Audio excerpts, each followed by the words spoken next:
We killed Joseph Glass for the first time on August 18th, 1999. I knew he was a strange case since day one. Never seen a guy so happy to die before. It was like we were doing him a favor. He refused the automatic appeal. He refused to be seen by a chaplain. He just wanted it over with. It had only taken a little over a year, and it was already time for him to make his appointment with God. He freaked me out just passing by his cell. He was like our very own Hannibal Lecter. The way he just stood there in the back of his cell, like he had been waiting for you. The lights always burned out in any cell he was in, and maintenance had gotten tired of fixing them. Not that he seemed to mind in the slightest. The darkness seemed to swallow his top half, and all I could see were the whites of these beady little eyes poking out of the black. Billy drummed his baton against the bars. "Up and at 'em, cowpoke," he called in that mocking tone. "Time finally come for you to pay what you owe, you sick son of a Billy!" Warden Toft silenced him with a word. "If you can't act like a professional, you're gonna have to sit this one out." Billy paused and licked his chapped lips. "Nah," he muttered. "This is a show I can't miss." Glass seemed to tick Billy off more than any prisoner before him. He liked them to at least pretend to feel sorry for what they've done, or act scared of what's coming to him. This one didn't even have the common decency to shed a tear. He was as stone-faced as a statue, even while being marched to the chair.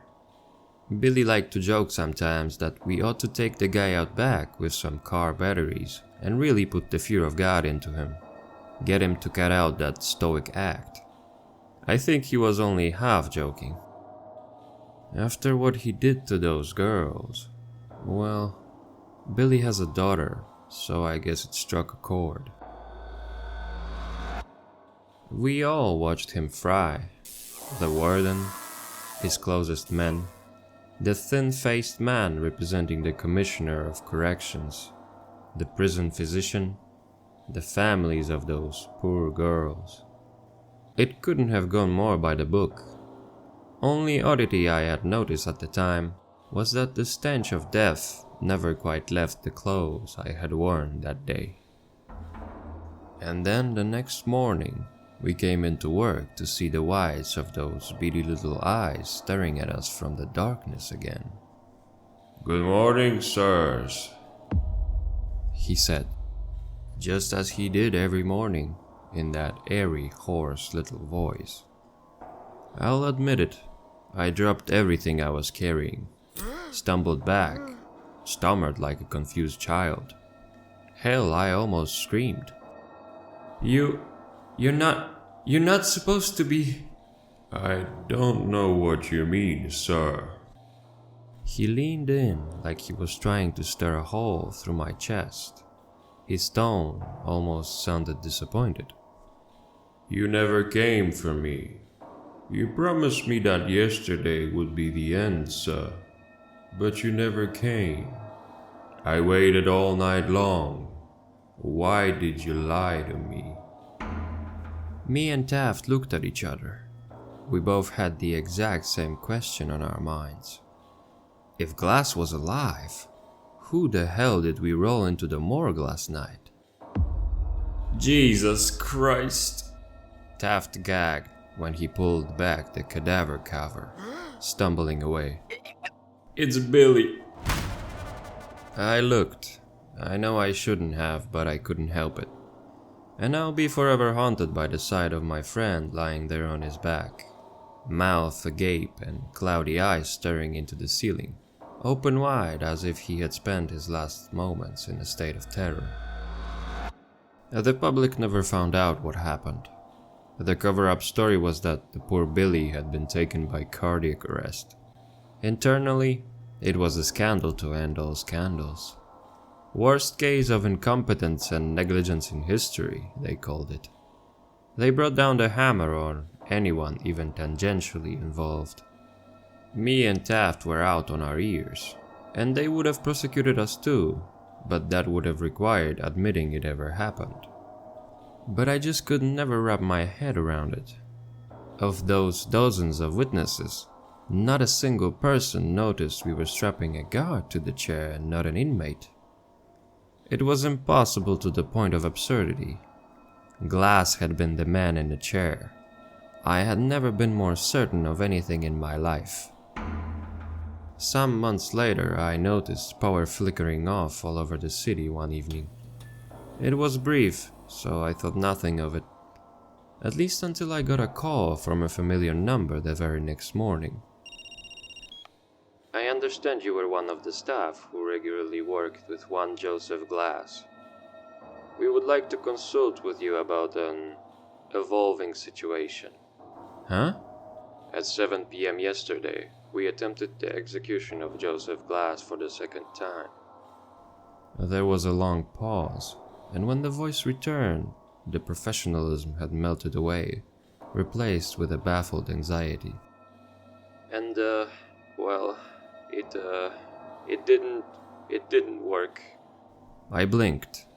It didn't what? There came a long sigh. Oh, perhaps it would be best if you saw for yourself. And just like that, me and Taft had our jobs back. Officially, Joseph Glass had been successfully executed on August 18, 1999. Unofficially, they had tried again 6 months later, just to tie up loose ends. This time, he hadn't even had the courtesy to pretend to die. He just sat there on the chair, motionless and unaffected, while the CO who had flipped the switch suddenly seized up and began to convulse, screaming and gnashing and wailing as electricity seared beneath his skin, clawing at his chest until his eyes popped in his skull and rolled down his face like melted candle wax. All around him, lights flickering, machines bursting from pressure, electrical panels vomiting arcs of static. It was a mess. The feds were crawling all over this case now, from a department I've never heard of. Something about investigating preternatural activity. They told me Glass was refusing to speak with anybody but the COs who had once cared for him. Being walked into that interrogation room almost made me feel like I, myself, was a convict being marched to his execution. Glass was staring at me when I walked in, like he had been sat there, motionless, waiting for me. I expected nothing less. I took a shuddering breath as I sat across from him. I had sat across from serial killers and psychos before, and showed no hint of fear. But how could I not now, sitting across from a man who can kill people without touching them? Glass? Officer Mendes. His tone betrayed no emotion. I had thought you had abandoned me. I winced. No, Glass. I had just been temporarily relieved. It's good to see you again. Would you like a glass of water? I offered it to him. He didn't even look at it. His eyes just bored into mine, relentless. I'm here to ask you a few questions. Silence. Okay, Glass, I need to know how you killed Billy and Kramer. I didn't, he replied. It did. It? The thing standing behind you. I didn't bother to turn around. I had enough experience with prisoners trying to trick me into looking the other way while they pulled off some half-baked escape plan. Glass, please, let's take this seriously, I replied. I've always treated you with respect, haven't I? You've never had any problems with me. Actually, I do. I have a problem with all of you. Huh? You here all believe that death is a punishment. There was the first hint of emotion I had ever heard in his voice. It's not. It's freedom. The only freedom. You promised me that gift. You promised me you'd let me die. You've given it to so many other prisoners, while leaving me behind. With all of your machines and your science and your knowledge, surely you can find a way, if anyone. My throat felt suddenly dry. I had to take a sip of the water myself, and hoped it would quell my burning nerves. We're trying our best, Glass, but you have to work with us. It may help if you told us what exactly is preventing us from executing you. He moved for the first time, leaning in so slow as to be almost imperceptible. It won't let me die. And that's when I felt a hand settle on my shoulder from behind. Everything stopped. My lungs stopped inflating. I swear my heart stopped beating, and my blood froze in place in my veins. And it all felt so cold. I could see the hand in the corner of my eyes, long and veiny and black. I could feel the breath on the back of my neck. I had once mocked the way that deer freeze in headlights. Now I understood. I couldn't move, I couldn't blink, I couldn't think. I couldn't even take a single breath, even as my lungs began to cry out for air, and my vision blurred, and my thoughts melted together. All I could see was Joseph's eyes staring into mine. Those infinite fathoms of darkness, that Stygian sea that swirled and stormed and thundered in the blackness of his iris, and the eyes of things waiting a million leagues below the water. And I would have suffocated there, too terrified to even breathe, if those agents in black had not called off the interrogation then and come storming into the room. Later they showed me the tapes from the security camera. There had been nothing behind me, nothing placing its thin hand upon my shoulder, nothing at all.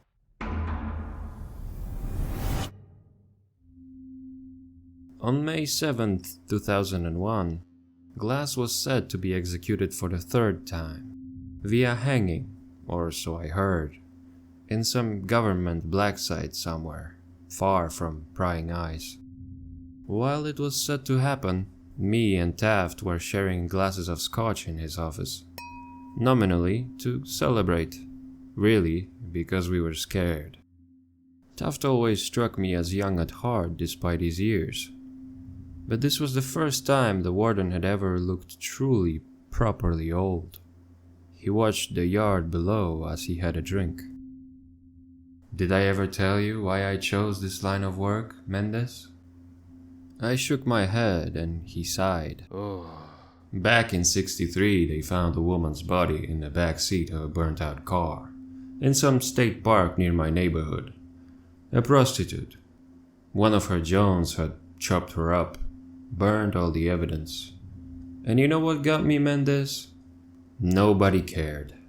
Nobody bothered to investigate. Who will notice one less hooker on the corner of 5th Avenue, right? It didn't sit right with me. The way I see it, Mendes, every life matters. Even the ones we try and cast aside. Everybody's got people who love them and childhood memories and all that. Everybody deserves justice, no matter who they were. He set down his glass and looked me in the eyes. So I joined the force, got the case reopened, found the guy, and I watched him fry. And I like to imagine she was there watching too, as he burned. There was a tense moment, and then a chuckle. Course after that bullet to the hip in '71, I couldn't walk the beat anymore. But I've been just as happy here. Watching justice be served, it makes me feel like there's some kind of karmic order to the world. Good deeds and bad deeds get repaid in kind. It was clear there was something lurking beneath his words, some unspoken thesis. Eventually, with old, wrinkled, tired eyes, he said it. I thought about it, and if Glass doesn't die tonight, I'm finally going to retire, Mendez, he confessed. After what he did to those girls, what kind of order can there be in a world where a monster like that is just beyond justice? I was shocked. Warden Taft always struck me as an unmoving fixture. What would we do without him? He will die, sir, I promised. It will work this time. It has to. But he seemed deeply uncertain. With one last shuddering drink, he leaned forward. His eyes. He stared at my expression, as if desperate for me to understand, for me to know. Those things in his eyes, haven't you seen them? And at that moment, Taft was yanked up out of his chair. It was so sudden, so inexplicable. I could barely register what I was witnessing. Some unseen force lifted him 2 or 3 feet above the ground, dangling him there. He choked, coughed, and sputtered, desperate to gasp down air which would not come, and clawed at something around his neck which I could not see. He was hanging, I realized. And with wide, horrified eyes, the same as Billy's had been, he silently begged me for help. I sprang from my chair and wrapped my arms around his dangling legs. At first, I tried to pull him down to the floor, but I realized it was only tightening the invisible noose around his neck. Then, I tried lifting him as high as I could, which gave him some relief, but not much. Tears rolled down his face as it swelled and turned blue, and even though I could not see the noose, I could see the bruised purple skin where it had squeezed around his neck. All the while I screamed myself hoarse. Help! Somebody please! Jesus Christ, we need help here! But nobody came. And all of a sudden, some unseen force seemed to sweep my feet out from under me. I dropped like a bag of bricks, but I was so startled I maintained my grip around the warden's legs. I fell and yanked him down with me, and his body suddenly jolted with a sickening crack. It took me a while to manage the courage to look up at him. His neck had been stretched far too long, and his head was bent to the side at almost a 90-degree angle, eyes wide, round that bloated tongue hanging from dry lips.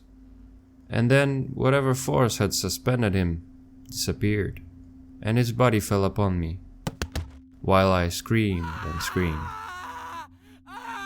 I came bursting from his office to find my coworkers casually chatting and working just outside. Somehow, despite all my screaming and begging while Taft was dying, none of them had heard a thing. I took a page from Taft. I wanted out. We were dealing with something unholy here, something whose tendrils could reach any distance. And my life, who knows, maybe even my soul, was at hazard.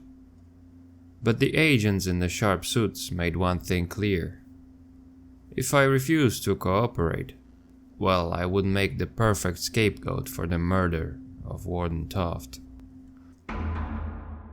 I was marched into the interrogation room to find Joseph Glass that had abandoned all pretense of humanity. His eyes had darkened to a pure black, or perhaps he had no eyes at all, only windows into some place of outer darkness. I was shaking like a leaf as I sat in front of him, feeling more like a prisoner than he was. Mr. Glass. No reply. I shuddered, trying to focus on my little piece of paper to distract myself from the blackness of his eyes. I have some questions I'm supposed to ask you. Is that okay? Silence. I took a deep breath. How old are you, Glass? I thought it was just one of those basic questions. Conversation starters, really. I couldn't have prepared myself for his answer. I am old, child. His voice was nothing like I remembered. It was deep and low and rumbling, like there were multiple people speaking in unison, and all were equally ancient. Older than you could possibly know. Older than this nation, and older even than the empire that once bore it. I had to fight the basic animal instinct to flee. Focus on the questions, I thought. Why did you do what you did to those girls? Just so I could feel something again. He whispered. Anything. Did you feel the slightest bit of guilt, remorse? You ask that of me? Me who has watched empires rise and fall? He almost sounded amused. Does time feel remorse? For time has killed far more than I. But mankind is like the Hydra. All life killed will be replaced by essentially identical stock, and in greater numbers, and then they will die and be replaced. And so the cycle will continue forever. Did you expect me to pity them for being given the death I myself covet? Only the dead are given leave of the cycle. It is a blessing. And suddenly, he stood from his chair as if he had never been restrained at all. A blessing you promised me, Officer Mendez. I stared at him in disbelief. What? How did you? But I couldn't even stammer a sentence out before he was upon me, crawling over the table with the eerie grace of a spider. These were no longer the imperceptible hints of emotions I had come to expect. It was like a switch had been flipped. Tears streamed down his cheeks, snarling with genuine rage, hurt, and betrayal. And beneath those black seas in his eyes, all the things that haunted the fathoms below were rising to the surface. You owe me a death. Make good on your word. Pay your debt. I cried out and recoiled from his every touch with disgust. But he was stronger than he looked. I couldn't worm my way out of his impossible grip. I won't! Get off of me, you sick bastard! Do it! Pay me what you owe. It was like 1,000 different voices screaming in my ear. Straining and weeping, I locked my hands around his neck and pressed my thumbs against his throat, trying to strangle him.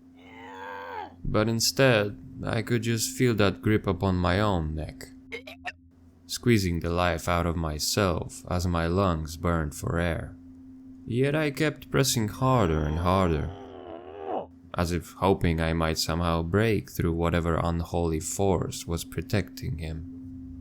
And then those terrible hands grasped my shoulders again, and I was paralyzed by a terror that could be called nothing but ancient and primal. Like the thing standing behind me was the same force that had kept my ancestors huddled terrified in their caves 100,000 years ago. And every one of those voices was crying out to me through my very blood.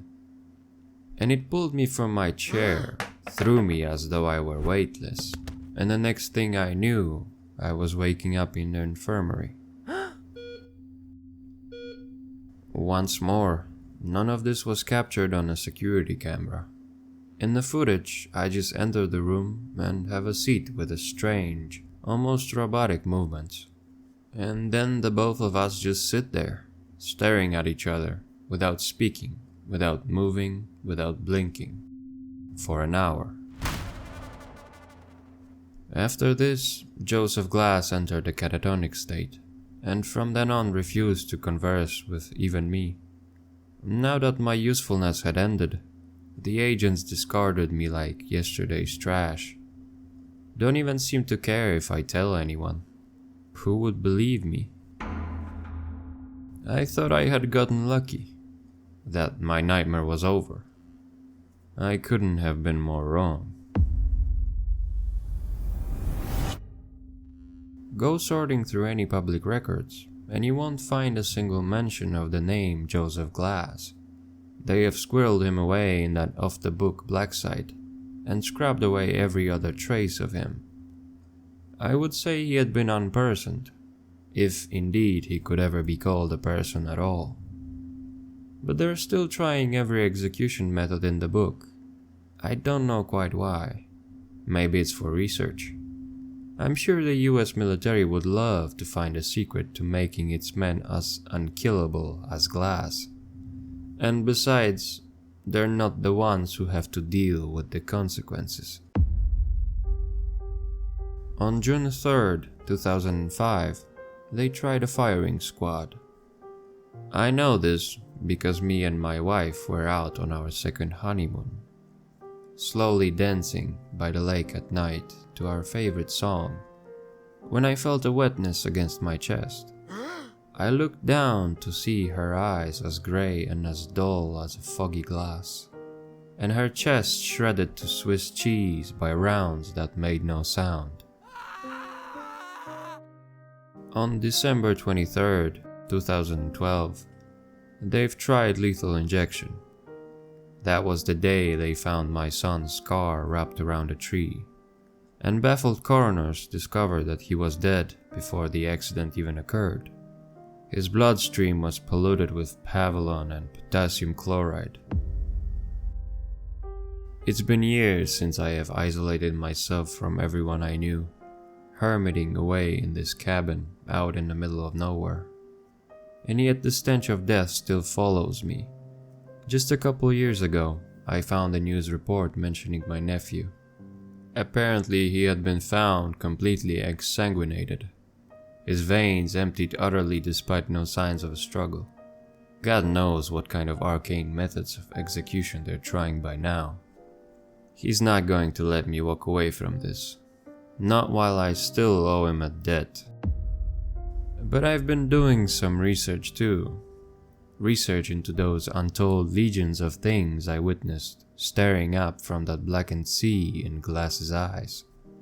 I've learned things men were not meant to know. Practice rites, assembled tools, ingredients. And I think I know where they're keeping him. Even though they blindfolded me, I counted the second between every turn on our way to the black site. And I've since spent weeks watching the place, cataloging every entry point. Maybe I'm slipping into madness, or maybe I've truly found a way to put an end to the horror, to finally give this monster the justice that Taft would have wanted for him. Joseph Glass had been right about one single thing. I have to pay what I owe, even if it kills me.